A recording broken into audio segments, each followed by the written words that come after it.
One of the first things that you learn as a child is that some things you want to happen just aren't possible. When I was 6, my teacher made me write down on a piece of paper a dream that I had, and I told her I wanted an unlimited supply of candy. She told me that it's just not possible and I need to have a realistic dream, one that's actually attainable.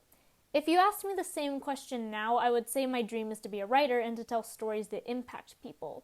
It's far more attainable, and despite having obstacles, they're relatively easy hurdles if I keep my head on straight. But what do you do if you have an unrealistic dream? A dream that fuels you to keep going in hopes you'll reach that place that you aren't supposed to reach. This is the predicament that Griffith faces. But in his gaze, you can see a silver lining in his eyes. As the resourceful man he is, he knows that his dream to become crowned and rule a kingdom isn't possible for a peasant boy like him. Even so, he's smart enough to know that there is a path, if he's willing to take it. See, Griffith did grow up as a street urchin, as the Wikipedia describes him. When he was young, he was given a baylet, a silly little trinket that was given with an ominous solicitation of, "Your dreams will come true when you spill your blood for them," or something like that, I don't fucking remember. Griffith and the audience assumed this was a metaphor for giving your all to get all you want. It's a little more literal than that, but we'll come back to that. So he got a prophecy and realized he needed to take specific courses of action in order to reach his goal Macbeth style, just animated and with long hair rather than being a presumed curse by every single theater student. So let's take a look at Griffith's ultimate plan to become a king. Step 1, become a mercenary and lead a band. A band of the Falcon, or Hawk, depending on which version you're looking at. Realistically, this is definitely not an easy task, but it was pretty easy for him. Normally, people can't convince people to die for them. However, Griffith's strength is his charisma and passion. He's well-read, and in case you didn't know, reading books all the time, or actually just consuming well-made media, makes you really smart. You hear new words, hear new talking points, get a better understanding of people, all that stuff. Being smart and well-read will make you a more charismatic person because you understand people more. On top of that, it's stated on multiple occasions that his determination to achieve his dream, despite how hard it'll be, inspires people. So he's got his band of minions along with Casca and Guts, who are the other two main characters. Not that there are no other main characters, just that those are the important ones for now. They've become so well off that they are recognized by kingdoms and enlisted by said kingdoms. This by itself is incredibly impressive, and if you're struggling to understand why, think of it like this. It's kind of when a niche YouTuber goes viral and all of a sudden they're getting brand deals. Griffith went from a nobody to a somebody, which for a former peasant living in a setting inspired by medieval Europe is, dare I say, impossible. So I could explain all the details of the series, but I'm not going to do that because my ass doesn't really feel like it. I will give you the next step in Griffith's 2014-style YouTube video guide on how to become a popular kid, which is to marry the princess. Griffith's already impressed her father, the guy he's trying to replace, but getting to Charlotte is going to be more difficult. For one, she's a shy girl, and I don't know if you know this about shy people, but they are difficult to talk to. On top of that, trying to get involved with the princess puts Griffith under the mercy of her parents, meaning he needs to do everything more than right in order to pull it off. It should also be noted that Griffith has been very calculated with everything he's done. For example, Charlotte has two parents, the king and queen. The queen does not like Griffith, and because of that, she tried to have him assassinated. This failed, however, and Griffith assassinated her in turn by burning her alive, which he did not get in trouble for because he was careful about murdering her. This whole thing is something he knows one mistake can tear down, so he's careful not to make any. However, in his journey, Griffith made one mistake that tore down the entire tower. That mistake was forgetting the things that live outside his dream. Let me explain. Griffith is a character we follow in Berserk, but he's not the protagonist. That honor would go to Guts. Thanks to Guts, Griffith has had the opportunity to get this far. He's one of the Falcon's strongest soldiers and Griffith's most important asset. So where did things go wrong? Well, Griffith didn't care about Guts. Or at least he didn't appreciate him. One of Berserk's most well-known scenes is in the scene with Griffith's monologue. The monologue starts with Charlotte asking Griffith if he has any friends, to which he says no. He says in order for somebody to be considered his friend, they would need to be on equal footing to him. This means they would need a dream, and they would need to be working tirelessly to achieve that dream. So if somebody doesn't have a dream and they follow others blindly, they aren't a friend. First of all, this could arguably fit anyone who's died under his command because they all followed him blindly. Second, this specifically fits Guts, who considered Griffith a best friend. To see himself not considered a friend at all really hurt. When Guts left Griffith, it was the biggest failure he had ever had as a Falcon. He started being reckless. He seduced Charlotte too soon, not because it was the right time, but because he wanted to cope with the loss of Guts. It led him to be captured and tortured by the king, who was disgusted that Griffith had sex with his daughter. So before we continue past the torture, I think it's important we stand still for a moment and think about how things led here. How they really led here. You'll find a lot of people who truly believe that people want power. People don't want to be powerless. Being powerless means you have nothing. But the truth is, there's a lot of people in the world who have been powerless. People whose names we'll never know. Despite existing, they left no visible mark on the world. It's not that they didn't play an important role, it was just so subtle you'd have no idea. Like a baby who died before it could be born, you'd never know what revolution that child could have been the hero of, if it lived long enough. You also don't know what atrocities that child could have committed.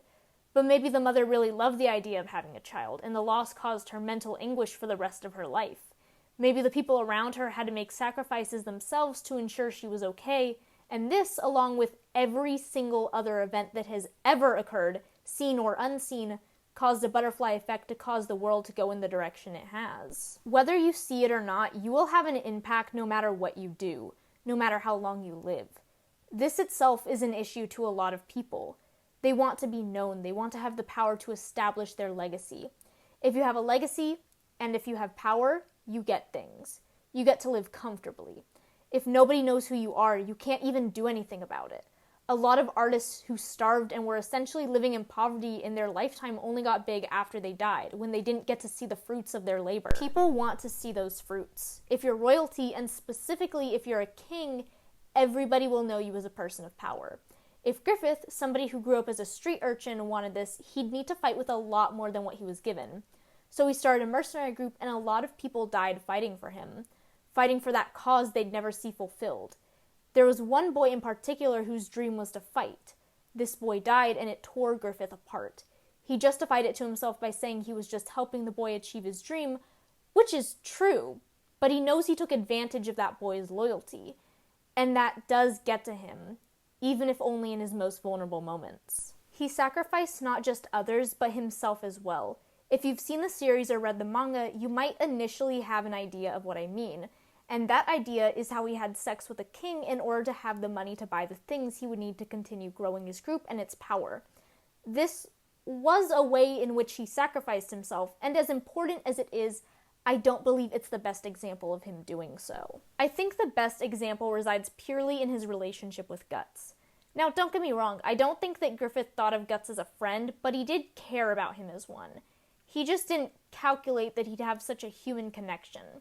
So Griffith's dream is, again, very difficult. It's ambitious, especially for somebody like him. He'd have to take such specific steps that he didn't get to choose to not want to take. He had sex with the other king because it would get him where he wanted. It was a consensual experience as far as we know, but he didn't do it because of an emotional connection. He did it because it would help him get where he wanted to go. He didn't get to choose to like Charlotte or not. The princess is his only direction forward at that point. Having sexual relations with somebody or being in a relationship with them are very internal things for a lot of people. People only want to date somebody if they love that person's soul. People only want to have sex with somebody if they trust that person with their body. Regardless of the status of these two things, Griffith didn't get to pay attention to his personal feelings. So where does Guts come into all of this? Well, Griffith didn't intend to genuinely care about any of his soldiers, and he didn't think he cared about Guts. There are short moments where Griffith's value in Guts is shown, in the scene where they're throwing bathwater at each other, or when Griffith risks his life to save Guts from Nosferatu Zod. These weren't moments that were part of Griffith's dream. We all have those moments. Those moments where you're with your friends and laughing about something.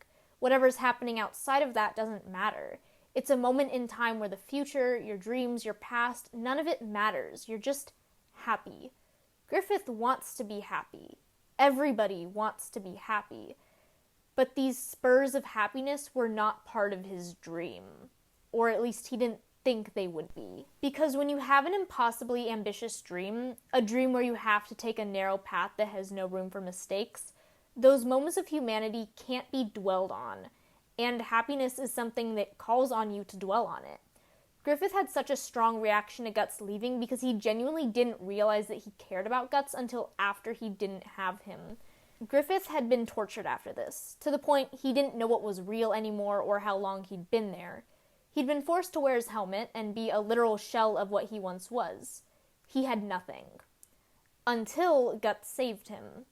The thing that ruined everything was also his knight in shining armor, and he hated it. Before the eclipse, which we'll talk about later, Griffith had something of a vision. He and Casca were together as romantic partners, and they lived in a small cottage with a dog and a child. He didn't do anything in the vision. She was feeding him, and he hated it. He was complacent, and he hated it. For some, this is a life that's worth it, but for him, it's his worst nightmare. He realized how miserable he would be if he continued living. So he cut his throat, and he started bleeding, and he bled on the baylet, which started an eclipse. Apparently he was literally supposed to spill blood on it. Who would have thought?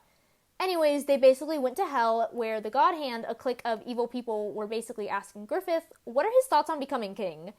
To do it, he is gonna need to become a demon, and also kill everyone left.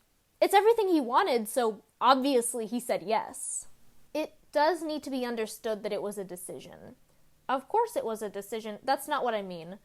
I mean he weighed his options. He was genuinely considering both, so what drove him to say yes when the morally correct option would have been no? Well, it's because of the reason that he would have to kill the rest. As we established with him being upset about the little boy's death, he didn't want anyone to die, he just understood it needed to happen. He was standing on a pile of bodies leading up to somewhere. He had learned that these were the bodies of everyone who died for his dream. The path was almost complete, and he had two options. Either he could give up and make every single one of these bodies' sacrifices be in vain, or he could kill off just a little more to get what he wants. Once you've gone too far, it feels like you have to keep going or else it'll be worthless. So we've established all of this, but where's the danger? Why is Griffith a cautionary tale? For the purposes of this video, I'm going to be staying within the confines of the Golden Age arc because it's the most well-known arc and Berserk is a complicated series. So despite the fact there's further evidence for what I'm about to say later on in the series, I'm going to stick to what we know. I don't think being a member of the God Hand will be a fulfilling experience for Griffith. I don't think it's possible for it to be one. Not because it's not everything he's ever wanted, because it is, but because the truth is that what he had before did fulfill him. He just didn't realize it. Griffith's failures began after Guts left because he underestimated how much he cared about Guts. Guts gave him something he didn't count on, which was an emotional connection. A real one. The truth about people is that all we want is to be connected to others.